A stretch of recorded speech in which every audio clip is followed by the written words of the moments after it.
दिल्ली का श्रद्धा walker case का नाम तो आपको याद ही होगा। 29 साल की श्रद्धा, जिसे उसके लिव इन बॉयफ्रेंड आफ्ताब ने मारकर उसकी बॉडी के पीसेस को फ्रिज में स्टोर करके रख दिया था। 2022 की इस दिल दहला देने वाली खबर ने इंसान की हैवानियत का एक नया इंट्रोडक्शन दिया। और अब 2 साल बाद 2024 में यही हैवानियत एक बार और देखने को मिलती है बैंगलोर की महालक्ष्मी दास के साथ, जिनकी उम्र भी 29 साल ही थी और उन्हें भी उनके बॉयफ्रेंड अशरफ ने 30 टुकड़ों में काट कर फ्रिज में डाल दिया। महालक्ष्मी दास की एक 4 साल की बेटी है और वो 6 साल से शादीशुदा थी। अपनी हत्या के 9 महीने पहले वो अपने हस्बैंड से सेपरेट हो गई थी और बेंगलुरु के अपने फ्लैट में अकेले ही रहती थी। महालक्ष्मी की मौत के बाद उनके पति हेमंत दास ने एक बहुत बड़ा खुलासा करते हुए बताया कि महालक्ष्मी का अफेयर अशरफ नाम के एक आदमी के साथ चल रहा था, जिसके चलते उनकी शादी टूटी।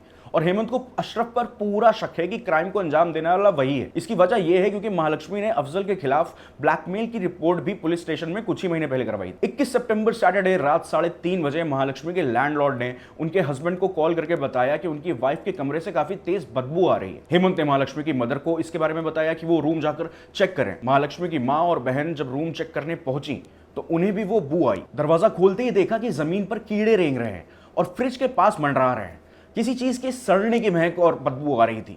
उन्होंने फ्रिज खोला और इंसानी शरीर के अंग को देखकर वो वहीं पर बेहोश हो गई। कर्नाटका होम मिनिस्टर ने दोषी के वेस्ट बंगाल के होने की पुष्टि की। ये थोड़ी अजीब बात नहीं है, क्योंकि अभी हाल ही में आरजेकर कॉलेज में रेप केस में किस तरह से वहां की सरकार ने कैसी क्रिमिनल्स को बचाने की कोशिश की, ये हम सबने देखा। ये सारे रेपिस्ट क्राइम को अंजाम देने के बाद वेस्ट बंगाल ही क्यों भाग जाते हैं? क्या उन्हें वहां कोई सरकारी स्कीम के तहत सिक्योरिटी मिलती है? या जैसे बिहार आईएएस बनाता है, वेस्ट बंगाल ऐसे राक्षस बना रहा है और कर्नाटक सिर्फ अपनी भाषा बुलवाने के पीछे पड़ा हुआ है।